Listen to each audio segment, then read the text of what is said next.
राजाय विवेकानंद सूरये सच्चिद सुख स्वरूपाय स्वामिने तापहारिणे। স্বামী বিবেকানন্দের পূর্ণ জন্মতিথির খুব কাছাকাছি সময় বা প্রাক লগ্নে আমরা সমবেত হয়েছি। এখন স্বামী বিবেকানন্দের জন্মদিন আর জন্মতিথি দুটোকেই পাওয়া যায়। অন্যদের ক্ষেত্রে জন্মদিন আলাদা করে স্মরণ করা হয় না, জন্মতিথি স্মরণ করা হয়। এখানে যারা আছেন সকলেই জানেন। যেহেতু 12ই জানুয়ারিকে সরকারিভাবে যুব দিবস ঘোষণা করা হয়েছে এবং মানুষজন সানন্দে সেই দিনটিকে ভাবতে ভালোবাসেন, সেই জন্যে স্বামীজির ক্ষেত্রে দুটো দিন পাওয়া যায়, 12ই জানুয়ারি এবং জন্মতিথি। তার মধ্যে যারা রামকৃষ্ণ মিশনের সঙ্গে বা মঠের সঙ্গে অতটা ঘনিষ্ঠভাবে যুক্ত নন, তারা সাধারণত জন্মতিথিটা অতটা খেয়াল রাখেন না। যদি ক্যালেন্ডারে দেখা গেল বা কেউ বলে দিলেন তাহলে পাওয়া গেল। আর ভক্তদের কাছে যবে থেকে 12ই জানুয়ারি যুব দিবস ঘোষিত হয়েছে তার ঢের আগে থাকতে হয়তো জন্মতিথির মর্যাদা মনে মনে প্রতিষ্ঠিত হয়ে গেছে। সেজন্য তারা 12ই জানুয়ারিকে যেমন স্বাগত জানান, তেমনি জন্মতিথিরও প্রতীক্ষায় থাকেন। সেই হিসেবে আজকের থেকে আর দিন তিনেক বাদে স্বামীজির জন্মতিথি। কিরকম একটু অদ্ভুত লাগলেও ব্যাপারটা বোধহয় ভালো হয়েছে একদিক দিয়ে, কারণ জন্মতিথি বললে তার সঙ্গে একটা ধর্ম, দর্শন, আধ্যাত্মিকতা এইসব জুড়ে থাকে। আর জন্মদিন মানে এমনি মানুষের যেরকম বার্থডে হয় সেরকমভাবে জন্মদিন। স্বামী বিবেকানন্দ সত্যি সত্যি দুরকমই তো তার মধ্যে রয়েছে। একদিকে যখন তিনি ঠাকুর ঘরে ধ্যানস্থ হয়ে থাকছেন তখন মহাযোগী, আবার যখন তিনি কম বয়সী ছেলে মেয়েদের সঙ্গে কথা বলছেন, সেটা কবে? সেটা হয়তো 1898 সালে, 1900 সালে, অথবা 2021 সালেও বটে। যখন তিনি কথা বলেন কম বয়সীদের সঙ্গে, সেটা সশরীরে থেকে হোক বা সূক্ষ্ম দেহে থেকে হোক, তখন তো তিনি একটা অন্য রকমের মানুষ। তাকে সেই ঠাকুর ঘরের বিবেকানন্দের সঙ্গে পুরোপুরি মেলানো যায় না। ঠাকুর ঘরের বিবেকানন্দকে যেন তিনি ভেতরে ভেতরে রেখে বাইরের দিকে ছেলে মেয়েদের সঙ্গে কথা বলেন, এবং যাদের শরীরের বয়স যাই হোক, মনের বয়স কম, তাদের সঙ্গে ভাব বিনিময় করেন, তাদের কাছে নিজেকে পৌঁছে দেওয়ার চেষ্টা করেন।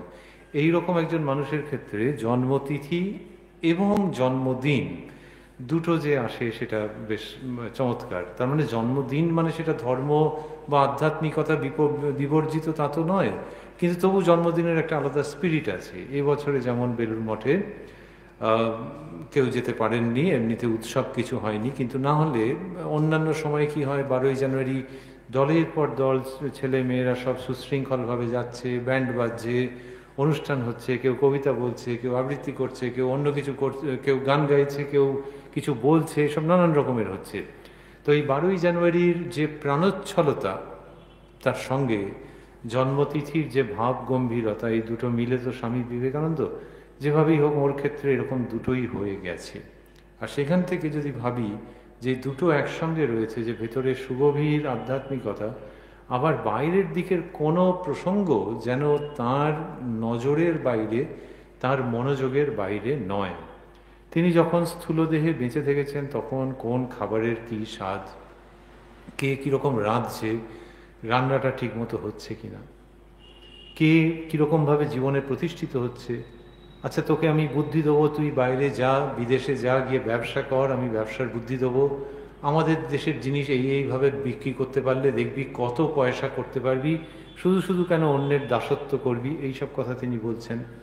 তখন তার কাছে বেদ বেদান্তের কথা আলাদা করে বলছেন না, ভক্তি কথা আলাদা করে বলছেন না।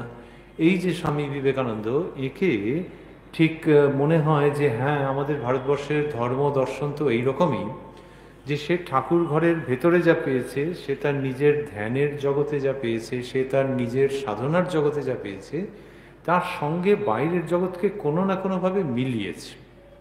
যে আমি বাইরের জগতে একরকম আর ঠাকুর ঘরের ভেতর আর এক রকম, এইটা ভারতবর্ষ কখনো বলেনি। তবে এক একজনের এক এক রকম। যিনি কিনা ঠাকুর ঘরে বসে বা নিজের সাধনার জায়গায় বসে হয়তো অদ্বৈত চিন্তায় বিভোর হয়ে গেছেন। তার মনে হয়েছে যে বাইরের জগৎ আমার কাছে কিছু নয়। এবং শুধু তাই নয়, বাইরের জগৎ মানে ঠাকুর ঘরের বাইরের জগৎ শুধু তাই নয়, এই মনের বাইরের যে জগৎ কিচ্ছু নয়, দেহটাও কিচ্ছু নয়। দেহ থাকলো বা গেল, কিন্তু সে একটা কিছু বলেছে যে বাইরের জগৎ সম্পর্কে সে কি ভাবে। এবং বাইরের জগৎকে যখন সে অস্বীকার করেছে, তখন শুধু একজন বৈরাগী বললে তাকে হবে না, কারণ সে তার নিজের দেহবোধও ছেড়ে দিয়েছে। স্বামী বিবেকানন্দের আবির্ভাবের কত আগে থাকতেই ভারতবর্ষের এই প্রথা আছে, এই পরম্পরা রয়েছে যে গিরি গুহায় জপ ধ্যানের মধ্যে রয়েছেন এবং কবে মারা গেলেন, ঠিক ঠিক বলতে গেলে কবে দেহত্যাগ করলেন, লোকে হয়তো খবরই পায়নি। তো তার মানে কি, যে তিনি ভেতরের জগতে যা পাচ্ছেন তার সঙ্গে বাইরের জগতের মিল ওইখানেই যে বাইরের জগৎকে সম্পূর্ণরূপে তিনি অস্বীকার করেছেন নিজের দেহ সহ। কিন্তু একজনকেও পাওয়া যাবে না। আবার কেউ হয়তো অন্য রকমভাবে বাইরের জগৎকে বুঝেছেন এবং পাঁচজনের সঙ্গে কথা বলেছেন, মানুষের দুঃখে দাঁড়িয়েছেন, মানুষের কষ্টে ব্যথিত হয়েছেন, কিন্তু ওই ভেতরের জগৎ আর বাইরের জগৎ দুটোকে মিলিয়ে নিয়ে ভারতবর্ষের দর্শন, ভারতবর্ষের আধ্যাত্মিকভাবে বেঁচে থাকা, এইটা কতটা বাইরের জগতের উপকার করছে সেটা আবার অন্য প্রসঙ্গ। যিনি কিনা বাইরের জগৎ সম্বন্ধে কিচ্ছু ভাবেননি, যে আমাকে বাঘে খেয়ে গেলেও যাবে, একদিন না একদিন তো মরবই, এইটা ভেবে যিনি কিনা অন্তর্জগতে ডুব দিয়েছেন, সেই মানুষের থেকে বাইরের জগৎ কিছু প্রত্যাশাও করেনি, পায়ওনি। যে উনি ওনার মতো আছেন, মহৎ পুরুষ, কিন্তু ওর সঙ্গে তোমরা আর বাইরের জগৎকে যুক্ত করতে যেও না, ওনাকে ওনার মতো থাকতে দাও। স্বামী বিবেকানন্দকে সেখানে দেখা যাচ্ছে যে বাইরের জগতের একটা কণামাত্র বস্তুকে তিনি মনোযোগের বাইরে রাখছেন না। এবং শুধু তাই নয়, এইটাই একটা অদ্ভুত যে তিনি ভারতবর্ষের যে সুগভীর মানে গভীরতম দর্শন তার মধ্যে প্রথিত থেকে কি করছেন, যে বাইরের জগতের মানুষ তো বটেই, পশু পাখি কীট পতঙ্গ পিঁপড়ে মিপড়ে যা আছে এই সকলের জন্যে যেন তিনি ব্যথিত হয়ে আছেন। যেন কথাটা একটু খারাপ, সত্যি সত্যি ব্যথিত হয়ে আছেন। এইটা আমার মতো মানুষের পক্ষে বক্তৃতায় কতটা আনা সম্ভব জানি না, কিন্তু যিনি দেখছেন যে নারী পুরুষ বদ্ধ হয়ে আছে, আমি বদ্ধতা কাটিয়ে উঠেছি, আমি মুক্তি কাকে বলে জানি, আমি হিজিবিজি ফুর্তি অতিক্রম করে গিয়ে গভীর অক্ষয় শান্তি এবং আনন্দের সন্ধান জানি, কিন্তু আমি সহ্য করতে পারছি না, আমার কষ্ট হচ্ছে যখন দেখছি অন্যরা সেই জায়গাটা পায়নি, হাতড়ে বেড়াচ্ছে, দুঃখে কষ্টে বারবার ক্ষতবিক্ষত হয়ে যাচ্ছে। অন্যরা মানে কারা? সিমলে পাড়ার যারা তারা, ভারতবর্ষের যারা তারা, বিদেশের যারা, হ্যাঁ সকলে। এবং ওনার কথাবার্তা পড়লে মনে হয় যে শুধু মানুষ নয়, অন্য জীবজন্তুর প্রতিও তার ওই মমত্বটা রয়েছে যে তারা বদ্ধ হয়ে রয়েছে। এই জন্যে বিবেকানন্দ যখন শিক্ষা নিয়ে কথা বলেন, সমাজ নিয়ে কথা বলেন, অর্থনীতি নিয়ে কথা বলেন তখন, এবং অন্যান্য খেলাধুলো নিয়ে কথা বলেন, ভারতবর্ষের ভবিষ্যৎ নিয়ে বলেন, স্বাধীনতা সংগ্রাম নিয়ে বলেন, মেয়েদের সম্পর্কে বলেন, শ্রমিকদের সম্পর্কে বলেন, সব জায়গাতে দেখা যাবে যে যে কিনা ভেতরে ওই দরজা বন্ধ করে দিয়ে ঠাকুর ঘরে বসে নিজের মন ইষ্টের পাদপদ্মে দেওয়ার জন্যে ছটফট করছে, সেই ছটফটানি এনার ক্ষেত্রে ওই শিক্ষা নিয়ে, সমাজনীতি নিয়ে, মেয়েদের নিয়ে, শ্রমিকদের নিয়ে যখন কথা বলছেন তখন ওইটাই রয়েছে। যে ভেতরে এ শুধু বক্তৃতা দেওয়ার মানুষ নন, ইনি শুধু জ্ঞান বিজ্ঞানের আলোকে একটা নতুন তত্ত্ব উপস্থাপন করবার লোক নন, এর ভিতরে একটা ছটফটানি রয়েছে। কি প্রচণ্ড ঘুরছেন তিনি, খাওয়া দাওয়ার ঠিক নেই, ঘুমোতে পারেন না। এই যে ছটফটানি, এইটা শুধু একজন সমাজসেবকের ছটফটানি নয়। সমাজসেবক নমস্য ব্যক্তি, যার সমাজের জন্য চিন্তা আছে, কিন্তু বিবেকানন্দ শুধু সমাজসেবক বলে কিছুতেই মনে হয় না। ওনার একটা গভীর দর্শন, ভিতরে যাকে দেখছেন, যার পাদস্পর্শ করে নিজে অমিত আনন্দ লাভ করছেন, বাইরের জগতের সকলে কেন সেটা পারবে না? কোথায় আটকে আছে? আর্থিক কারণে আটকে আছে, সংস্কারের কারণে আটকে আছে, ধর্মের বেড়াজালের জন্য আটকে আছে, সামাজিক নিষ্পেষণের জন্য আটকে আছে, না কি? আমি তোমাদের সঙ্গে সেই কথা বলতে চাই, তোমাদের দুঃখ বুঝতে চাই, এবং আমি যে আনন্দধামের সন্ধান পেয়েছি, তোমাদের যে করে হোক, টেনে হিঁচড়ে হোক, হাত জোর করে হোক, তোমাদের সেই আনন্দধামে আমি উপনীত করিয়ে দিতে চাই। এইটা বিবেকানন্দের মধ্যে দেখা যায়। এবং শুধু দেখা যায় মানে অনুবীক্ষণ যন্ত্র দিয়ে দেখা যায় না, যে কেউ একটু স্বামীজিকে পড়বেন, ভাববেন, তিনিই দেখবেন যে এ বলতে পারেন ভালো, এখন বলতে পারার লোক জগতে শয়ে শয়ে আছে, গাইতে পারেন ভালো, দেখতে শুনতে ভালো, কিন্তু সেরকম শয়ে শয়ে আছে।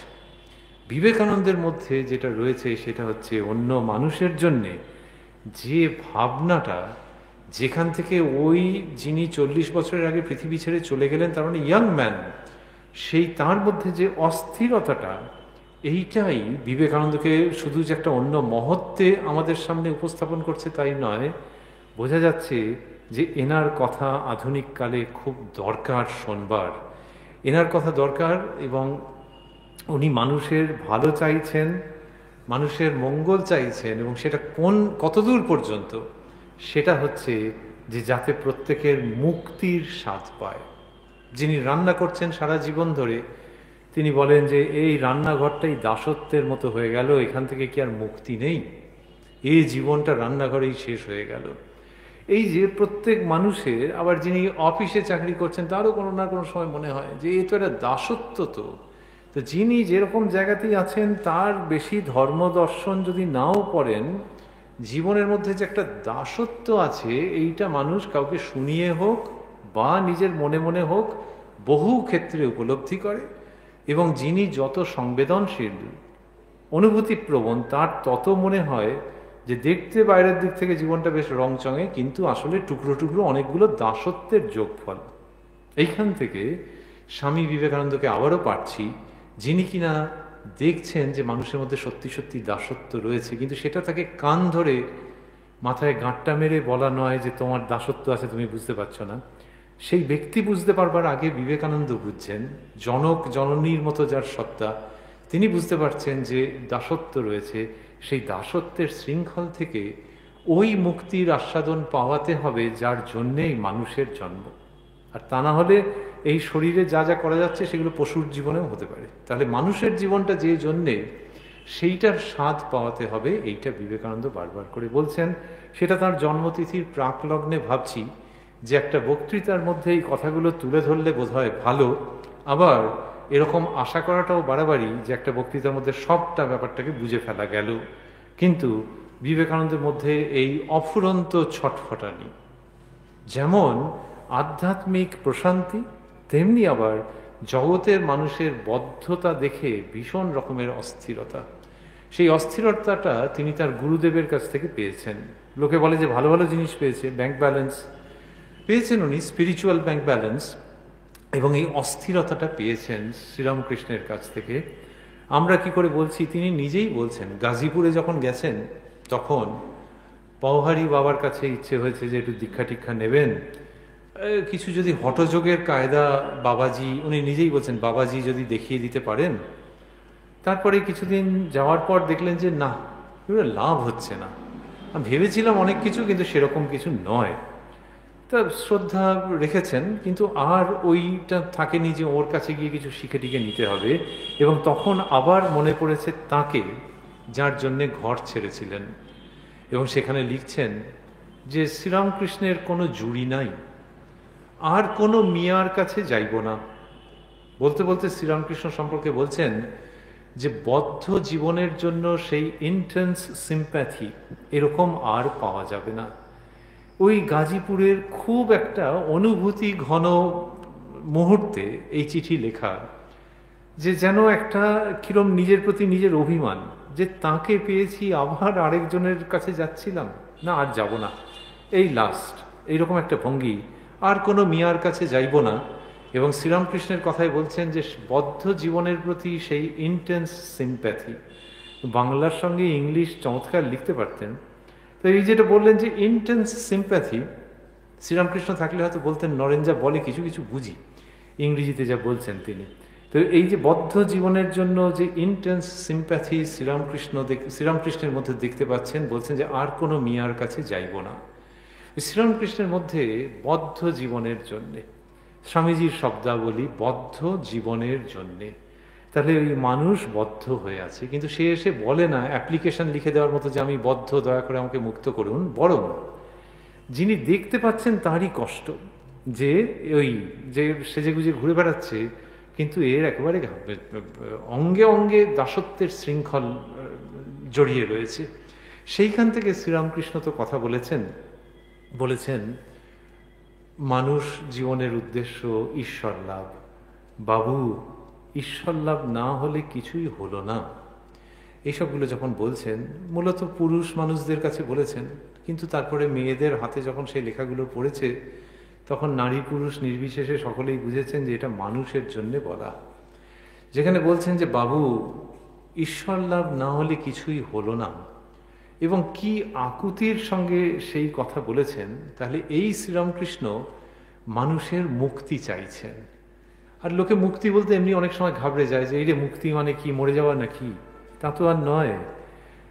যেটা ভাবা হয়েছে, এবং খুব সঙ্গত কারণেই ভাবা হয়েছে, যে জন্ম জন্মান্তরের মধ্যে দিয়ে তো এটা হচ্ছে একই খেলা। যেমন ইলেকশনে লোকে এক এক সময় তিথি বিরক্ত হয়ে যায়, যে দূর, প্রথম প্রথম খুব ইন্টারেস্ট লাগতো, এখন দেখা যাচ্ছে একই খেলা, তিথি বিরক্ত করে মারলো, কবে যে শেষ হবে কে জানে। এক এক সময় হয় কারো কারো, সবাই হয়তো হয় না। তেমনি মানুষের জীবনেও ওইটা হয়, যে জীবনটাকে প্রথম প্রথম রংচঙে বলে বেশ মনে হয়, বেশ সুন্দর, কালারফুল, অ্যামেজিং, ইন্টারেস্টিং। তারপরে মনে হয় যে হ্যাঁ, রংচঙে আছে বটে, কিন্তু তারপরে যা হয় বিবর্ণ, আপনি বসুন না, বিবর্ণ হয়ে যেটা হচ্ছে, তাতে করে মুশকিল হয়ে যাচ্ছে। যে এটাকে রংচঙে মনে হচ্ছে, এই জীবনটা সেরকম নয়, দিস ভেরি ট্র্যাজিক। এই যে বোধটা হচ্ছে, এইটার মধ্যে খুব একটা দুঃখ আছে, যে জন্ম জন্মান্তরের মধ্যে দিয়ে এই বারবার একই ভুল করা, যে ছোট বয়সে মনে হচ্ছে যে জীবনটা শুধুই চকোলেট আর গিফট আর বার্থডে পার্টি, পরে দেখা যাচ্ছে যে লোকজন সরে সরে গেছে এবং জীবন বিবর্ণ হয়ে গেছে। এই ভুল আর কতদিন ধরে করব? এইটা যারা ভেবেছেন তারাই বলেছেন যে এই জন্ম মৃত্যুর চক্কর থেকে বেরিয়ে আসা, যে কেউ তোমায় বারণ করছে না যে আবার জন্মানোর জন্যে, কিন্তু যিনি কিনা সংবেদনশীল তিনি বলছেন যে না, এই চক্রটা টু মাচ এবং আমাকে অনেকবার বোকা বানিয়েছে, এই জন্মেও বানিয়েছিল। সেইখান থেকে যখন মানুষ বেরোচ্ছে, সেটাকেই মুক্তি বলা হচ্ছে, যে কোনো রকমের শারীরিক মানসিক প্রবণতাজনিত সংস্কার বাহিত বদ্ধ দশা থেকে মুক্ত হতে হবে। শ্রীরামকৃষ্ণ খুব সুন্দর করে বলতেন যে মুক্ত হয়ে কি ধেই ধেই করে নাচবে নাকি? কেরানি জেলে গিয়েছিল, জেল থেকে যখন ছাড়া পেল তখন আবার কেরানির কাজই করলো, সে কি ধেই ধেই করে নাচবে? বক্তব্য হচ্ছে যে জেল থেকে যখন বেরিয়ে এলো তখন জগৎ তার কাছে বদলে গেছে। জেলে যখন ছিল তখন সে ভাবছিল যে দাসত্ব শৃঙ্খল আর ঘুচবে না, জেল থেকে বেরিয়ে এসছে মানে এমনিতে ওই দাসত্ব ঘুচে গেছে, এখন চলো বাকি জীবনটা ওই যে কেরানির কাজ করছিল করছে। বক্তব্য হচ্ছে যে মানুষও যখন মুক্ত হয়ে যাবে, পুরুষ নারী সমান সমান সম্ভাবনা, তফাতের কথা বলা বাতুলতা। যখন মুক্ত হয়ে যাবে তখন সে আগে যে কাজ করছিল ওইটাই করবে। শ্রীরামকৃষ্ণ মজা করে বলছেন যে ধেই ধেই করে নাচবে নাকি? তাহলে সে যদি খুন্তি নাড়ছিল, অথবা যদি সে কম্পিউটার কিবোর্ড অপারেট করছিল, ওই রকমই করবে। বাইরের দিক থেকে লোকে দেখে বুঝতেই পারবে না, কিন্তু ভেতরে ভেতরে মুক্ত হয়ে যাবে। এইটাই হচ্ছে ধর্ম। মুক্ত হয়ে যাবে মানে একটা রাত্রির একটা স্বপ্ন দেখলো দেখে মুক্ত হয়ে গেল তা নয়, এই ধর্মজীবন সাধনার মাধ্যমে ওইটা আসবে। কিন্তু তার মানে এটা অলৌকিক কিছু তোমার চোখের সামনে ঘটে যাবে এরকম বলা হচ্ছে না, ভেতরে ভেতরে মানুষটা মুক্ত হয়ে যাবে। কিন্তু বুঝতে না পারলে কষ্ট আছে। কাশীপুরে দেহাবসানের আগে শ্রীরামকৃষ্ণ তার সহধর্মিণীকে বললেন, যখন কিনা নিজের শরীরের ওরকম অবস্থা, যারা তাকে ভালোবাসে না, যারা তার অনুরাগী নয়, যারা তার ভক্ত নয়, তারাও দেখলে বোধহয় কেঁদে ফেলবে, এমনই শারীরিক অবস্থা। সেই রকম অবস্থাতে তার সহধর্মিণীকে বলছেন যে দেখো, কলকাতার লোকগুলো অন্ধকারে পোকার মতো কিলবিল করছে, আমরা যেরকম ভাবে বলছি এর থেকে ঢের সাইলেন্টলি এবং ঢের স্লোলি হয়তো বলেছিলেন, কারণ গলা দিয়ে খেতেই পারতেন না। তো তো বক্তব্যটা হচ্ছে এই যে কলকাতার লোকগুলো পোকার মতো কিলবিল করছে, তুমি তাদের দেখো। মা জননী প্রথমে একটু রিভোল্ট করে উঠলেন যে আমি মেয়ে মানুষ। ঠাকুর বলছেন, না গো, এ যা করেছে তোমাকে তার থেকে ঢের বেশি করতে হবে। এই যে বলছেন যে কলকাতার লোকগুলো পোকার মতো কিলবিল করছে, গাজীপুর থেকে স্বামীজি যে লিখছেন বদ্ধ জীবনের জন্য সেই ইন্টেন্স সিম্প্যাথি, দেহ রক্ষার আগে নিজের সহধর্মিনী, দ্য চোজন ওয়াইফ, তাকে কি বলছেন তিনি। আবারও কোনো ব্যাংক ব্যালেন্সের কথা নয়, কেমনভাবে তুমি থাকবে, কি বৃত্তান্ত, এইসব নয়, কিন্তু একটা চেরিশড ড্রিম। সেই ড্রিমটা কি? কলকাতার লোকগুলো পোকার মতো কিলবিল করছে, তুমি তাদের দেখো। এর মধ্যে বদ্ধ জীবনের জন্য ইন্টেন্স সিম্প্যাথি, নিজের স্ত্রীকে ওই দায়িত্বটা হ্যান্ড ওভার করে দিয়ে যাচ্ছেন। স্ত্রী শব্দটা আনফর্চুনেট, সহধর্মিণী, ধর্মপথের যিনি সঙ্গী, তাকে ওইটা বলে দিয়ে যাচ্ছেন। সেই সময় কি স্বামীজি ছিলেন নাকি? চা ছিলেন না, বা নরেন্দ্রনাথ ছিলেন না, কিন্তু তিনি তো জানতেন শ্রীরামকৃষ্ণের এই মানসিকতা, তিনি তো পলে পলে দেখেছেন তো এইটা। সুতরাং তিনি বলছেন যে বদ্ধ জীবনের জন্য ওই জিনিস আর দেখতে পাওয়া যাবে না, সুতরাং আমি এই বলে দিলাম, আমি আর কারোর কাছে যাব না। এইটা যে স্বামীজি বলছেন, তিনি সব ব্যাপারে মনোযোগ দিচ্ছেন।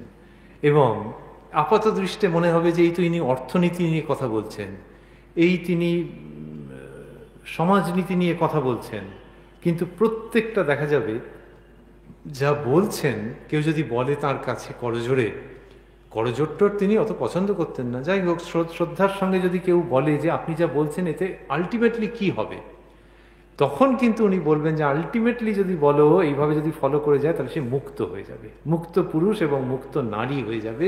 তার জন্য যা যা করা, যে খেতে পাচ্ছে না তাকে আগে খাবার দাও। এখন খাবার দাও মানে তাকে একটা লোভী পুরুষে পরিণত করো তা নয়, একটু খেলে, লোকে আগে বলতো ভুঁড়িটা ঠান্ডা হলে তারপরে ভালো কথাবার্তা তাকে বলা যাবে। সুতরাং আর শেষ পর্যন্ত নিয়ে গিয়ে তাকে ওই মুক্তির দিকেই তিনি নিয়ে যাবেন। কিন্তু ওই পিতামাতা যেরকম হয়, মুখ দেখলে বুঝতে পারেন যে কিসের অসুবিধে, সেরকম উনি বুঝতে পারছেন যে এর আর্থিক জায়গায় অসুবিধে হচ্ছে, এর সামাজিক জায়গায় কোথাও একটা অসুবিধে হচ্ছে, এর শিক্ষার জায়গায় একটা কিছু অসুবিধে হচ্ছে, অথবা ধর্মীয় মৌলবাদের জন্য এই লোকটার ভেতরটা বিকশিত হতে পারছে না। ঠিক বাবা মায়ের দৃষ্টিতে বুঝে তিনি সেই ক্ষতস্থানে আগে প্রলেপ দিচ্ছেন, কিন্তু প্রসঙ্গটাকে অনুসরণ করে করে করে করে গেলে দেখা যাবে যে মানুষের মুক্তির উদারতম আকাশের নিচে তাকে দাঁড় করিয়ে দিতে চাইছেন, যেখানে কিনা তার ওই আলোয় আলোয় মুক্তি। এইটা যে স্বামী বিবেকানন্দ করছেন, তাকে 2021-এ আমরা ভাবছি। আমরা আগে বলছিলাম যে ইলেকশন আসে, ইলেকশন যায়, আর সত্যি সত্যি আসছেও বটে। দুর্গাপুজোর আগে অনেক সময় টেলিভিশনে দেখানো হয় আর 113 দিন, তো লোকে অনেক সময় ঘাবড়েও যায় যে কিসের 113 দিন কে জানে, আবার তারপরের দিন বললে 112, ওই তো মহা মুশকিল। তখন আবার হিসেব টিসেব করে দেখলো ওই দেখো সপ্তমী থেকে ধরেছে, আরে সে এখন মেলা দেরি আছে, এখন 113 112 করে যাচ্ছে।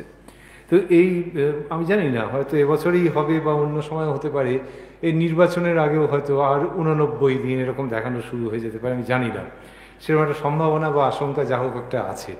তা কিন্তু লোকজন অনেক রকমের ভাবছেন, এবং নির্বাচন ভাবছেন, রাজনীতির প্রসঙ্গ ঘুরে ফিরে আসছে, ধর্মের প্রসঙ্গ প্রচণ্ড রকমের আসছে। 2021-এ যেভাবে আসছে আগে কোনো দিন এইভাবে করে আসেনি। সেইখানে মানুষজনের কষ্ট হচ্ছে। এক এক সময় দেখা যাবে যে ঝগড়াঝাঁটি করছেন টেলিভিশনে, হয়তো সে সাংঘাতিক রকমের, যে কে যে কি বলছেন জানি না, কিন্তু মানে উভয় পক্ষই কষ্ট পাচ্ছেন, বোঝা যাচ্ছে, বিরাট জোরে চিৎকার করছেন, এই সমস্ত হচ্ছে। স্বামী বিবেকানন্দ যেখানে কিনা বলছেন যে তিনি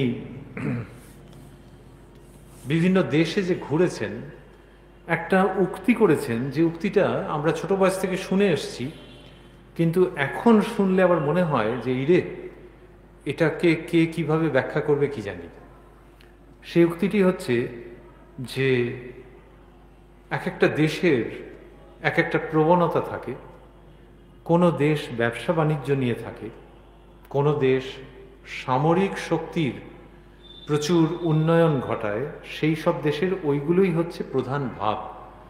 যে বাণিজ্য নিয়ে থাকে তাকে যদি তুমি এখন উঠতে বসতে গীতা উপনিষদ পড়াও তাহলে কিন্তু ক্ষতি হয়ে যাবে, কারণ ওর রক্তের মধ্যেই ওটা আছে। আর পৃথিবীতে বাণিজ্য তো কাউকে না কাউকে দেখতে হবে।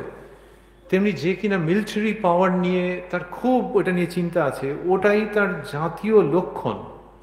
আর জাতীয় লক্ষণ মানে দু একদিনে হয়নি, দীর্ঘকাল ধরে ওটা হয়েছে। সুতরাং ওইটা পরিবর্তন করা যায় না। ভারতবর্ষের জাতীয় লক্ষণ হচ্ছে ধর্ম, এটা স্বামী বিবেকানন্দ বলেছেন।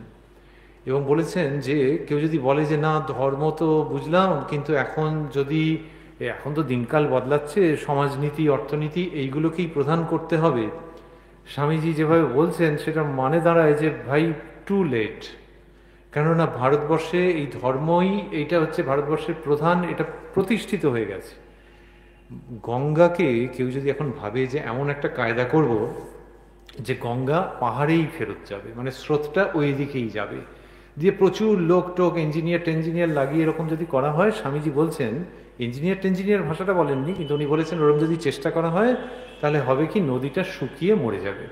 হবে না ওটা, ওর গতিপথকে উল্টো দিকে যেরকম তুমি দিতে পারবে না তুমি বা অনেকজনে মিলে, তেমনি ভারতবর্ষের যে মূল ভাব ধর্ম, সেইটাকে বদলে অন্য কিছু যদি করতে যাও এই জাতটা মরে যাবে। 1 নম্বর। এইগুলোই 2021-এ দাঁড়িয়ে মনে হয় যে আচ্ছা কথাগুলো আবার যেন অন্য রকমের তাৎপর্য নিয়ে অনেকের কাছে এসে উপস্থিত হচ্ছে। 2 নম্বর হচ্ছে যে স্বামীজি বলছেন ভারতবর্ষের মানুষ ধর্মের মধ্যে দিয়েই সব কিছু করে, ধর্মের মধ্যে দিয়ে পানাহার করে, এমনকি চুরিও যদি করে সে ধর্মের মধ্যে দিয়ে। সত্যি সত্যি যে ডাকাতের আছে তো, তারা সব আগে উপাসনা করে নিয়ে তারপর চললো, ঠিক হলো কি ভুল হলো আলাদা কথা, কিন্তু ও একটা ধর্মের ভয় কোথাও আছে, সেইটাকে ওই ধর্মের ভয়টার সঙ্গে একটা কিছু বোঝাপড়া করে তারপরে সে যা কিছু করছে। খাওয়ার সময় গেলাস ডানাতে ধরবে না বাঁহাতে ধরবে, ধর্মের ব্যাপার নিয়ে আছে। একবারে ডাক্তারি ইঞ্জিনিয়ারিং পড়ছে, কিন্তু পরীক্ষায় যাওয়ার দিনকে দইয়ের ফোঁটা কেটে গেল সে করবে, এইসব নানান রকমের আছে। তো স্বামীজি বলছেন যে এই যে ধর্মকে নিয়ে যে চলে এইটা রয়েছে। আবার ডাকাতের পুজো করা বা একটা ছেলে বা মেয়ের দইয়ের ফোঁটা পড়া, এটা যেমন একটু হালকা, এখনকার দিনে আর ওগুলো খুব মানে নেই, যে ও পুজো করে চুরি করতে যাবে বললে হলো, বা এই বা দইয়ের ফোঁটা কাটবে কেন, দরকার নেই। কিন্তু দেখা যাবে যে কেউ হয়তো কোথাও গীতা পাঠ করছেন, আরেকজন সংস্কৃত অত বুঝতে পারছেন না, কিন্তু ভারী ভাল লাগছে, সবটা বুঝতে পারলেন না, 10-15 মিনিট বসলেন, বসে চলে গেলেন, এবং মনের মধ্যে অনেকক্ষণ ধরে একটা প্রভাব থেকে গেল। একটা বর্ণ সংস্কৃত বুঝতে পারেননি, কিন্তু বেশ মনের মধ্যে একটা প্রভাব থাকছে। এইটা ভারতবর্ষের মানুষের প্রচুর দেখা যাবে। যিনি বোঝেন তার কথা তো আলাদা, যিনি বোঝেন না তার ক্ষেত্রেও এটা খুব অদ্ভুতভাবে দেখতে পাওয়া যায়। স্বামীজি বলছেন যে এই ধর্ম ভাবটা আমাদের মধ্যে রয়েছে, যা কিছু করতে হবে এই ধর্মের মধ্যে দিয়ে তোমাকে যেতে হবে। এখন এইটাকে কেউ যদি ব্যবহার করে ফেলেন যে ধর্মকে তাহলে ব্যবহার করা যাবে, সেটা সমাজে একটা নতুন রকমের দগদগে জিজ্ঞাসার চিহ্ন এনে হাজির করছে এই এখনকার সময়ে। কিন্তু তা না হলে স্বামীজি বলছেন যে ধর্মের মধ্যে দিয়ে। আচ্ছা, রাজনীতি ব্যাপারটা ভাবনা চিন্তা করা যায় কি যায় না? উত্তর হচ্ছে না এবং হ্যাঁ। না এই জন্যে যে স্বামীজি বলেছেন যে রামকৃষ্ণ মিশন প্রত্যক্ষ রাজনীতি করবে না, বলেননি যে রাজনীতির মধ্যেই থাকবে না, কিন্তু প্রত্যক্ষ রাজনীতি করবে, মানে ভোট দেওয়া ইত্যাদি। আর হ্যাঁ এই জন্যে যে উদ্বোধন পত্রিকা, যেটি কিনা তার নিজের উদ্ভাবন, ঠাকুরকে মাকে স্মরণ করে, সেই উদ্বোধন পত্রিকার প্রথম বছরের যে প্রচ্ছদ, তাতে কি সুন্দর ডিজাইন করে ওপরের দিকে একটা ত্রিভুজাকৃতি জায়গার মধ্যে সব লেখা আছে যে এই পত্রিকায় কি কি বিষয়ে আলোচনা থাকবে। একেবারে প্রথমের দিকেই রাজনীতি কথাটি আছে, যে যেখানে ধর্ম, দর্শন, ভ্রমণ এই সমস্ত বলছেন, আবার রাজনীতি কথাটা স্বামীজি চোখে দেখে গেছেন। ত্রিগুণাতীতানন্দজি মহারাজ যা বার করতেন সব স্বামীজিকে বলে, আর প্রথম বর্ষের প্রথম সংখ্যার যে প্রচ্ছদ স্বামীজি মনে হয় তন্ন তন্ন করে দেখে তারপরে অনুমোদন করেছেন। বা যেখানে যা পরিবর্তন সংযোজন করতে হবে সেগুলো বলে দিয়েছেন। সেইখানে রাজনীতি কথাটি তিনি লিখেছেন। এইবার যখন হচ্ছে যে কোন দল ক্ষমতায় আসবে, এই কোন দল বলে খুব মুশকিল হয়ে যায়, দুটো একসঙ্গে উচ্চারণ করলে কোন দল একটা বাজে ব্যাপার হয়ে যায়। তো কে আসবে ক্ষমতায় এইরকম যখন চিন্তাভাবনা হচ্ছে এবং তার মধ্যে নানান রকমের ইংলিশে যাকে মার্ড থ্রোয়িং বলে, সেটা তো বাজে। কিন্তু এমন তো নয় যে ভারতবর্ষ উপনিষদের ভাবেই সব গভর্নমেন্টগুলো চলবে। সেখানে তো কেউ না কেউ একজন প্রশাসক থাকবেন। তাহলে রাজনীতিকে বাদ দিয়ে তো আমরা ভাবতে পারি না যে একটা গণতান্ত্রিক পদ্ধতিতে কেউ নির্বাচিত হবেন, তিনি চালাবেন। এই যে রাজনীতি, স্বামী বিবেকানন্দ 2021-এ যদি সশরীরে থাকতেন, তিনি সূক্ষ্ম দেহে আছেন এটা আর বলার অপেক্ষা রাখে না, সশরীরে থাকলে পর তিনি নিশ্চয়ই রাজনীতি নিয়ে প্রচুর প্রচুর কথা বলতেন। কিন্তু সেটা ওই রকম পরস্পরের প্রতি তর্জন গর্জন আর অন্য রকমের কথা বলা সেরকম নয়। কিন্তু যিনি উদ্বোধন পত্রের প্রথম সংখ্যায় রাজনীতি কথাটি লিখিয়েছেন, তিনি নিশ্চয়ই সদর্থক রাজনীতি নিয়ে অনেক কিছু বলতেন। রাজ এবং নীতি, শাসনের কথা আছে এবং নীতির কথা আছে। আমরা এখন যে রাজনীতি দেখি তার মধ্যে দ্বিতীয় অংশটা খুব দূরবীন দিয়ে প্রায় দেখতে হয়। প্রথম অংশটাই খুব বড়, যে আমরাই রাজ করব। রাজ করো, কেউ না কেউ রাজ করবে তো, কিন্তু নীতিটা আছে তো। তো রাজনীতি মাইনাস নীতি সাংঘাতিক ব্যাপার। আবার নীতিতে যদি ফেরত আসি, পলিটিক্সকে অন্যতম সংজ্ঞা হচ্ছে যে অ্যাপ্লাইড এথিক্স, যে আমাদের যে মোরালিটি আছে, যে ন্যায় নৈতিকতার কথাগুলো আছে, এগুলোকে যদি অ্যাপ্লাই করতে হয়, সেটারই তো নাম রাজনীতি।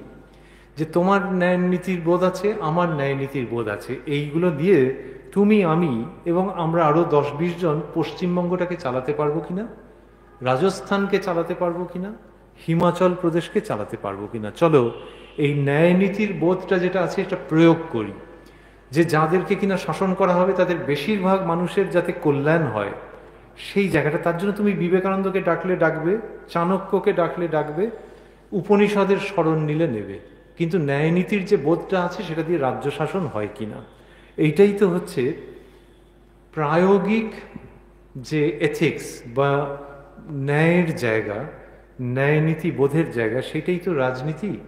স্বামী বিবেকানন্দ আমাদেরকে সেই রাজনীতি সম্পর্কে বিশেষভাবে সচেতন করেছেন বলে মনে হয়, যে মানুষের ভালো করতে হবে, আর সেটা নীতির মাধ্যমে। এইবার একেবারে নর্থ ক্যালকাটার ছেলের মতো করে ব্যঙ্গ সহ একটা চিঠিতে লিখেছেন, ঠিক পড়লে ঠিক মনে হয় যে একটা উত্তর কলকাতার মানুষ। দক্ষিণ কলকাতার কেউ নিশ্চয়ই বলতে পারেন, কিন্তু কেমন জানি তার জন্মস্থানের একটা আভাস, একটা স্পর্শ আছে। একটা চিঠিতে লিখছেন, ও তোমার পার্লামেন্ট দেখলুম, সেনেট দেখলুম, ভোট ব্যালট মেজরিটি দেখলুম, রামচন্দ্র। সব দেশেই ওই এক কথা, শক্তিমান পুরুষরা যেদিকে ইচ্ছে সমাজকে চালাচ্ছে, বাকিগুলো ভেড়ার দল। সাংঘাতিক একেবারে ব্যঙ্গের চাবুক, কিন্তু সেটা মানুষকে জাগ্রত করবার জন্যে। বললেন parliament, senate, vote ballot majority, এই সব দেখলুম। এইগুলো ওই 1900 সালের কাছাকাছি সময়ে বলছেন। আমরা ভাবছিলাম যে 2021-এ কি প্রচণ্ডভাবে প্রাসঙ্গিক বললে একটু মনে হয় যেন টেনে টুনে মিলিয়ে দেওয়া হচ্ছে। এইগুলোকে যদি না ভাবি, then we will be missing something in 2021। সেখানে ভোট ব্যালট মেজরিটির কথা এনেছেন। ভোট কাগজে ছাপ্পা মেরে হবে না ইভি মেশিনে হবে, কত রকমের সব বিতর্ক আছে। কিন্তু যেভাবেই হোক, প্রত্যেকের মতাধিকার আছে, মতের অধিকার আছে। স্বামীজি সেইটাকে অ্যাটাক করছেন, যে ওইসব আর বলো না, ভোট ব্যালট মেজরিটি দেখলুম, রামচন্দ্র। কেন বলছেন? যে ও যেরকম ভাবেই হয়ে থাকুক না কেন, পার্লামেন্ট, সেনেট, এটা ওটা, ভোট ব্যালট মেজরিটি, ডেমোক্রেসি, যাই বলা হোক না কেন, আলটিমেটলি কতগুলো শক্তিমান পুরুষেই নির্বাচন করে দিচ্ছে। শক্তিমান পুরুষই ঠিক করছে তারা কি করবে, আর তুমি ভাবছো তোমার পবিত্র ভোটাধিকার প্রয়োগ করছো। আরে পবিত্র ভোটাধিকার প্রয়োগ করে তোমার পছন্দের মানুষকে নির্বাচিত করতে পারছো তা নয়, যে কজনের নাম লিস্টিতে আছে তাদের মধ্যে একজন। আর তোমাকে যদি স্বাধীনতা দেওয়া হতো ওদের একজনকেও নাম লিস্টিতে রাখতে কিনা সন্দেহ। সুতরাং মানে এটা সর্বত্র নয়, কিন্তু একটা বিশাল অংশে যে জনপ্রতিনিধি তিনি কোত্থেকে এলেন, তিনি কোনো না কোনোভাবে রাইজ করেছেন। আমরা সকলে মিলে যে চেয়েছি যে উনিই উঠে আসুন তা তো নয়। এই কিছু শক্তিমান পুরুষ বা নারী তারা কি করছেন, তারা পুরো ব্যাপারটাকে কন্ট্রোল করছেন। আর মানুষ ভাবছে যে সকাল সকাল গিয়ে পবিত্র ভোটাধিকার, এখন সেই পবিত্র ভোটাধিকার নাকি তুমি ভোট দিতে বাধ্য। এই জায়গাটাতে স্বামী বিবেকানন্দ আমাদের চক্ষু খুলে দিচ্ছেন। রামচন্দ্র সব দেশেই ওই এক কথা, শক্তিমান পুরুষেরা যেদিকে ইচ্ছে সমাজকে চালাচ্ছে, বাকিগুলো ভেড়ার দল। আমি কয়েকজনের সঙ্গে এটা আলোচনা করেছি, তাতে আমার মনে হয়েছে যে স্বামীজি যতটা শার্পলি বলেছেন অতটা শার্পলি সকলে না নিতে পারেননি। বরং কেউ কেউ বলেছেন যে না দেখুন, এসব বললে ভোট তো দিতেই হয়। তারই মধ্যে তাদের বক্তব্যের যেটা মানে দাঁড়াচ্ছে সেটা হচ্ছে যে যিনি কম খারাপ তাকে ভোট দিচ্ছি, বেশি ভালোর দিকে চিন্তাটা যাচ্ছে না, কম খারাপ যে তাকে নির্বাচিত করছি। এইখান থেকে বোঝা যায় যে আমাদের রাজনীতির মধ্যে ওই, আমি তো চশমা পরে আছি, চশমা যদি ঝাপসা হয়ে যায় বা চোখ যদি ঠিকমতো সহায়তা না করে, তাহলে যেমন জিনিসগুলোকে ঘোলাটে ঘোলাটে দেখাবে, তেমনি রাজনীতির মধ্যে ওই নীতি জায়গাটা, যার কিনা সবচেয়ে ভালো চশমা আছে বা চোখের দৃষ্টি সবচেয়ে ভালো, তিনিও দেখতে গেলে নীতির জায়গাটা ঘোলাটে দেখবেন। যে ওই রাজত্ব করবার জায়গাটা যেরকম আছে, নীতির জায়গাটা বলা যাচ্ছে না, ঘোলাটে হয়ে আছে। এইখানে আমাদের স্বামী বিবেকানন্দকে খুব প্রয়োজন। তা না হলে আমরা বারবার এই রাজনীতির শিকার হয়ে যাচ্ছি। মেয়ে হোক ছেলে হোক তাকে তো ভোট দিতে হয়। মেয়েরা হয়তো এই সমস্ত আলোচনার মধ্যে কম থাকেন, ছেলেরা একটু বেশি থাকেন সাধারণত, কিন্তু তাকে তো ভোট দিতে হচ্ছে, তাকে দেশের ভবিষ্যতের কথা ভাবতে হচ্ছে। আর কেউ যদি বলে আছে দেশের ভবিষ্যৎ পরে হবে, আপনি একটু ঠাকুর এবং মায়ের কথা বলুন, সেটা একটা ন্যায্য দাবি। কিন্তু স্বামী বিবেকানন্দই, কিন্তু মানে এটা আনন্দের, কিন্তু স্বামী বিবেকানন্দই বলছেন যে ভারতবর্ষ যেন জাগে, ভারতবর্ষকে জাগতে হবে, সারা পৃথিবীর জন্য জাগতে হবে। তিনি যেমন শ্রীরামকৃষ্ণের কথা বলেছেন, মা শারদার কথা বলেছেন, তেমনি ভারতবর্ষের কথা বারবার করে স্বামী বিবেকানন্দ বলছেন। অতএব এদের যে দেখানো ধর্মের পথ, তার সঙ্গে দেশমাতৃকা অঙ্গাঙ্গিভাবে যুক্ত হয়ে আছেন। স্বামী বিবেকানন্দ ভারতবর্ষকে মাতৃরূপে যেভাবে দেখিয়েছেন, সেটা তো আর পরে কারোর গলায় ওই রকম আবেগ উষ্ণ উচ্চারণ আমরা শুনতে পাইনি। তার মানে অন্যরা অশ্রদ্ধা করেছেন তা বলছি না, কিন্তু ওনার যে গভীরতা, ওনার যে হৃদয়ের স্পর্শ, সেরকম আমরা পাই না তো সচরাচর। সেই জন্যে ঠাকুরকে, মাকে প্রণাম করে যেই স্বামীজিকে প্রণাম করবার চেষ্টা করব, তখনই কিন্তু স্বামীজির মূর্তির সঙ্গে সঙ্গে দেশ মাতৃকার রূপটিও আমাদের চোখের সামনে ভেসে উঠবেই উঠবে। Vivekananda minus India is just unthinkable. এবং সেই ইন্ডিয়া আমাদের ছোট বয়সে হাত মক্স করে আঁকা একটা ম্যাপ তো নয়, সেই ইন্ডিয়া মানে কিছু জেনারেল নলেজের তথ্য তো নয়, সেই ইন্ডিয়া মানে এই মুখ্যমন্ত্রী ওই প্রধানমন্ত্রী বলা তো শুধু নয়। এই ইন্ডিয়া মানে একটা জাগ্রত, এই ভারতবর্ষ মানে একটা জাগ্রত অস্তিত্ব, যাকে স্বামীজি বলছেন বাঁচাতেই হবে, নালে পৃথিবী মরে যাবে। এই জায়গাটাকে যদি আমরা সকলে স্বীকার করি, তাহলে আমাদের ভাবতেই হচ্ছে যে স্বামীজি যখন ভারতবর্ষের কথা এতটা বলছেন, তাহলে ভারতবর্ষের রাজনীতির কথাকে আমি দূরে রাখি কি করে? সেই রাজনীতির কথা আমাদের ভাবতে হয়, কিন্তু ওই অ্যাক্টিভ পলিটিক্স আর কাদা ছড়াছড়ি ওই রকম নয়, সদর্থক গঠনমূলক স্বপ্ন দেখানো এবং সেটিকে বাস্তব করবার ক্ষমতাধর রাজনীতি, সেইটার কথা আমাদেরকে ভাবতে হয় বা হবেই হবে। সেখানে স্বামীজিকে নিয়ে অনেক কিছু ভাবনার আছে। তার মধ্যে ছোট্ট করে বলতে গেলে যে জায়গাটা খুব জরুরি এই মুহূর্তে মনে হয়, সেটা হলো যে ওই যে স্বামীজি ভারতবর্ষের কথা, রাজনীতির কথা বলছেন, আর বলছেন ধর্মের মধ্যে দিয়েই সব। এইটা এখনকার দিনে এসে দুটো এক্সট্রিম জায়গায় চলে গেছে, অন্তত পশ্চিমবঙ্গে আমরা যা দেখতে পাচ্ছি। একটা দিকে হচ্ছে যে হ্যাঁ, ধর্মকেই ভাবতে হবে, সুতরাং আমাদের নিজের ধর্ম, সেই ধর্ম যাতে রক্ষিত হয়, এই ধরনের কথা হতে হতে হতে হতে সেটা একটা এক্সট্রিমের দিকে চলে যাওয়ার উপক্রম করে। আরেক দল বলছেন যে হ্যাঁ হ্যাঁ, ধর্মের কথা বলতে হবে, কিন্তু স্বামীজি যে সহিষ্ণুতার কথা বলেছেন, এখন সহিষ্ণুতা এমনই কপাল যে একটা সুন্দর শব্দ, কিন্তু তার মধ্যে রাজনীতির কিছু নোক দাঁত গজিয়ে গেছে। তো সেগুলোকে যদি বাদ দিয়ে দিই, দিয়ে ভাবি যে হ্যাঁ, অন্যকে সহ্য করা সহিষ্ণুতা, এটাও বলছেন। এবার এই দুটো দুর্ভাগ্যজনকভাবে বিপরীতার্থক শব্দের মতো হয়ে দাঁড়িয়েছে, যে তোমার ধর্মে তোমার নিষ্ঠা আছে, এই কথাটা আর সহিষ্ণুতা দুটো বিপরীতার্থক হয়ে গেছে। কেন না, তোমার ধর্মে নিষ্ঠা আছে মানে মারো অন্য ধর্মের লোককে, ওই রকম একটা এক্সট্রিমে চলে যাচ্ছে। আর সহিষ্ণুতা মানে হচ্ছে যে হ্যাঁ, খুব সহিষ্ণু হও, এবং তোমার ধর্মকে যদি কেউ নিন্দেমন্দ করে তার সঙ্গে বসে চা খেয়ে এসো একটু। ফলে এই সহিষ্ণুতার একটা এক্সট্রিম আর স্বধর্মে নিষ্ঠার একটা এক্সট্রিম আমাদের কাছে এসে বিবেকানন্দের ছবিটাকে খুব কাঁপিয়ে দিচ্ছে, খুব বিপর্যস্ত করছে, অবচ্ছিন্ন হয়ে যাচ্ছে। কারণ স্বামী বিবেকানন্দ দুটোকেই নিয়েছেন, এবং দুটোকে যেভাবে মিলিয়েছেন সেটা তার জীবনের সাধনা, তো যে স্বধর্মে নিষ্ঠা রাখতে হবে আর সেই সঙ্গে সমস্ত ধর্মমতকে গ্রহণ করতে হবে। এই যে স্বধর্মের নিষ্ঠাটা এতটাই যে কি বৈপ্লবিক কাজ করেছেন, যে যারা ব্রাহ্মণ নয় সেই ছেলেদের, ত্যাগী ছেলেদের তিনি পৈতে দিয়েছেন, উপনয়ন সংস্কার করিয়েছেন, বলেছেন যে আজ থেকে এদেরকে ব্রাহ্মণত্বে তুলে নিলুম। এখন ব্রাহ্মণত্বে তুলে নিলুম মানে কি যে অন্যরা খুব বাজে? তা নয়, ব্রাহ্মণের যে গুণ, যে সদাচার, এই ছেলেগুলো কে বলেছে যে এদের পদবি দিয়ে এদের বিচার করতে হবে? এদের পদবিই থাকবে, এদের এফিডেভিট করতে হবে না। কিন্তু ওনার ভাবটা হচ্ছে যে ব্রাহ্মণের যে সৎ গুণ, যে সে শাস্ত্রপাঠ করবে, দেহে মনে পবিত্র হবে, অপরের প্রতি তার দয়া থাকবে, এই গুণগুলোতে এদেরকে তুলে আনছি, তার জন্য উপনয়ন সংস্কার। এইসব এক্সপেরিমেন্ট করেছেন তিনি, সেটা নিজের ধর্মে কি প্রবল তার আস্থা।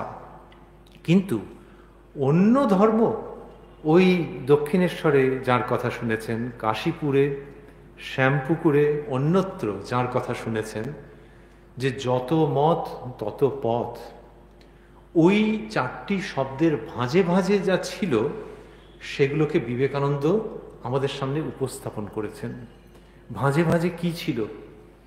যত মত তত পথ মানে শুধু এই নয় যে হ্যাঁ সব রকমভাবেই হবে এই রকম বলা নয়, সোজা হয়ে বসে বলা যে আমি চোখের সামনে যা দেখছি, ভৈরবী ব্রাহ্মণী, তোতাপুরী, অন্যরা আমাকে দিয়ে যা করিয়ে নিয়েছে, আমি পঞ্চবটিতে সাধন করে যা পেয়েছি, সেখানে দেখেছি যে সবগুলো রাস্তা দিয়ে একই জায়গায় পৌঁছানো যাচ্ছে।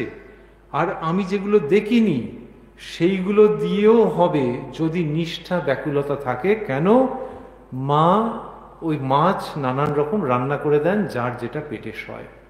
সুতরাং যত মত তত পথের মধ্যে, ওই উচ্চারণের মধ্যে একটা প্রবল ঘনীভূত অনুচ্চারিত আনন্দ আছে যে মা কত রকম করতে পারে জানো, ভৈরবীকে দিয়ে, ন্যাংটাকে দিয়ে, অন্যদের দিয়ে আমাকে কিছু কিছু আস্বাদন করিয়েছে, আর মা কত রকম করতে পারে। এই যত মত তত পথের মধ্যে সেই অব্যক্ত আনন্দ থির থির করে কাঁপছে। স্বামী বিবেকানন্দ যখন বলছেন যে আমরা সমস্ত মত পথকে শুধু যে সহ্য করি তাই নয়, আমরা সবগুলিকে সত্য বলে গ্রহণ করি। It's not that we only tolerate, we accept them all as true. তখন দেখা যাচ্ছে যে এই মানুষটা নিজের ধর্ম সম্পর্কে বলতে জানেন, ইনি অ্যাবসলিউট ধর্মগুরু, আচার্য। আবার সেই ধর্মকেই সাক্ষী রেখে তিনি বলেন যে যদি আমার কাছ থেকে তুমি ধর্ম শিখে থাকো তাহলে জানবে যে তুমি এইটা না বললে তুমি শেখোনি যে সব ধর্মই সত্য। সব ধর্মই সত্য, চলো এটাকে নিয়ে সেলিব্রেট করি। চোয়াল শক্ত করে মেনে নেওয়ার মতো কেস নয়। এইটা যে স্বামী বিবেকানন্দ বলছেন, সেটা 2021-এ এসে আপনারা ভেবে দেখবেন, সহমত হতে পারেন, নাও পারেন, হয়তো আমার উপলক্ষ হবে না আপনাদের মতামত জানবার, কিন্তু ভেবে দেখবেন যে 2021-এ এসে এই পিকচার জোর ধাক্কা খাচ্ছে। কেউ স্বামীজিকে নিয়ে টেনে চলে যাচ্ছেন যে ওই তো উনি অমুক ধর্মের কথা বলেছেন, সুতরাং তিনি আমাদের, আর অন্যদের বেশ একটু শিক্ষা দিতে হবে।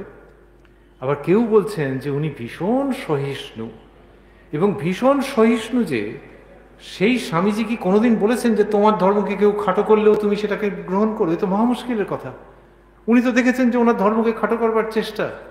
সেখানে তো পরাক্রমী সিংহ যে বলা হয়, সে সিংহ বোধহয় ভয় পেয়ে যাবে বিবেকানন্দের শক্তি দেখলে, যেখানে ধর্মকে, তাঁর ধর্মকে খাটো করবার চেষ্টা করা হয়েছে। যখন আমেরিকায় বক্তৃতা দিতে গেছেন, আজকে এই সময় যদি আমরা বক্তৃতা দিতে যাই, এত আমাদের দেশ এখন সেই 1900 সালের দেশ তো নয়, 2021-এর দেশ, এত পরিবর্তিত হয়েছে, তবু ওই কথা দাঁড়িয়ে বলতে ভয় পাবো, ব্যাপক ভয় পেয়ে যাব। কিরকম?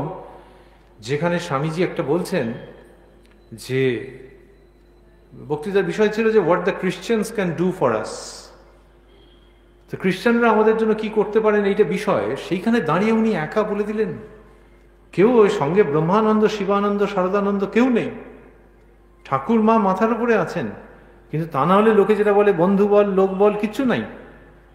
সেইখানে দাঁড়িয়ে ওই কথাটা বলে দিলেন যে খ্রিস্টানদের আমাদেরকে ধর্ম দেওয়ার কোনো দরকার নেই, আমাদের ধর্ম প্রচুর আছে। কিন্তু আমাদের দেশে বহু লোক আছে, শয়ে শয়ে লোক আছে যারা মহুয়ার রস চুষে খায়, কিছু খেতে পায় না বলে। খ্রিস্টানরা যদি কিছু দিতে চান তাহলে আমাদের খাবার রুটি দিন, আমাদের ধর্ম দেওয়ার দরকার নেই। কারণ উনি বদমায়েশ খ্রিস্টান মিশনারি প্রচুর দেখেছেন, সব ধর্মকে নিয়ে যে চলছেন, কিন্তু হিন্দু ধর্মের মধ্যেও যেমন বাজে লোক আছে, ওই ধর্মেও আছে। তো ফলে আমাকে খাড়া করে দিচ্ছ যে খ্রিস্টানরা ভারতের জন্য কি করতে পারে, আর আমি বলবো যে হ্যাঁ ভারতবর্ষকে ধর্মদান করতে পারে। I am the last person. তো মহুয়ার রস খেয়ে থাকে বলা মানে কি? বলা মানে হচ্ছে যে আমাদের প্রশাসকগুলো রক্তচোষা। এই কথা তো তিনি সেখানে দাঁড়িয়ে বলে দিলেন। তো ইনি কি সহিষ্ণু? হ্যাঁ সহিষ্ণু, যেখানটাতে সহিষ্ণুতা দরকার সেখানটা সহিষ্ণু, কিন্তু এক গালে চড় মেরে গেলে আরেক গাল বাড়িয়ে দেবো এরকম নয়। আর ঠাকুরের শিক্ষা অনুযায়ী ইনি ফোঁস করেন, কিন্তু কিছুতেই বিষ ঝাড়েন না। তিনি তো শিবস্বরূপ, কিন্তু ফোঁস করেন। তা সেই ফোঁস যিনি করছেন, আবার যিনি সহিষ্ণু, এই অদ্ভুত ব্লেন্ড। তো এই ব্লেন্ডটা আমাদের যে করেই হোক ধরতে হবে, তা না হলে রাজনীতির যে ঝড়, সেইটা বিবেকানন্দকে একদিকে নিয়ে যাওয়ার জন্য বড্ড চেষ্টা করছে বলে আমাদের মনে হয়। স্বামীজিকে ধরে যেন দুদিকে হাত ধরে টানাটানি করা হচ্ছে। আমরা তার পা ছুঁয়ে প্রণাম করতে শিখেছি, তাঁর চোখে চোখ রেখে আত্মবিশ্বাস অর্জনের উপদেশ বড়দের কাছ থেকে পেয়েছি, কিন্তু কখনো দু হাত ধরে দুটো দলে মিলে টানাটানি করার কথা ভাবিনি, যেটা দুর্ভাগ্যবশত এই ফেব্রুয়ারি মাসে এবং আসন্ন দিনগুলোতে কীরকম হচ্ছে এবং কতটা হবে ভেবে আমাদের আশঙ্কা লাগছে। এর বেশি আর আমরা গভীরে যাব না, কিন্তু কোনো উদ্দেশ্য সিদ্ধির জন্য বিবেকানন্দ নন। আমার এক মাস্টারমশাই বলতেন, আমি ওই রকম কথা আর কারো কাছে শুনিনি, তখন আমরা স্কুলের ছাত্র, গোপদারি গজায়নি। তো উনি বলেছিলেন, সেই সময় শুনে হেসেছিলাম, পরে মনে হয়েছিল যে এটা কোনো মানে আছে। উনি বলেছিলেন তরোয়াল, বাংলার মাস্টারমশাই যদিও তলোয়ার বলেননি, কথ্য ভাষা বলেছিলেন যে তরোয়াল দিয়ে দাড়ি কাটতে যেও না। এখন বিবেকানন্দকে ক্ষুদ্র স্বার্থে ব্যবহার করা মানে কিন্তু সেইটা, তার কোনো ক্ষতি হবে না, কিন্তু যে ব্যবহার করতে যাচ্ছে সে ছিন্ন ভিন্ন হয়ে যেতে পারে। সেইটে মাথায় রেখে আমরা আমাদের স্বামী বিবেকানন্দ স্মরণকে সার্থক করতে চাই। ফুলমালা দিয়ে আলাদা করে নয়, সে তিনি অনেক পেয়েছেন, আরও পাবেন, কিন্তু আধুনিক ভারতের যে গঠন, আধুনিক ভারতের যে প্রশাসন, আধুনিক ভারতের যে ন্যায়পরায়ণতা, সেই জায়গায় বিবেকানন্দকে নিয়ে একটা টাগ অফ ওয়ার, এই জায়গাটার থেকে আমাদের খুব সাবধান থাকাটার মধ্যে মনে হয় lies the need of the hour. আমাদের বিবেকানন্দ বন্দনা শুধুই একটা লিপ সার্ভিস বা মৌখিক কিছু না হয়ে থেকে বোধহয় গভীরে গভীরে স্বামীজির যে মানসিকতা সেইটাকে বোঝবার চেষ্টা করে। তিনি বলেছিলেন যে আরেকটা বিবেকানন্দ থাকলে বুঝতে পারতো যে এই বিবেকানন্দ কি করে গেল, তার মানে তাকে সম্পূর্ণরূপে কে ধরবে, কিন্তু তার প্রদর্শিত পথ তো আমরা অবলম্বন করব, সেটা কি তিনি বারণ করেছেন নাকি?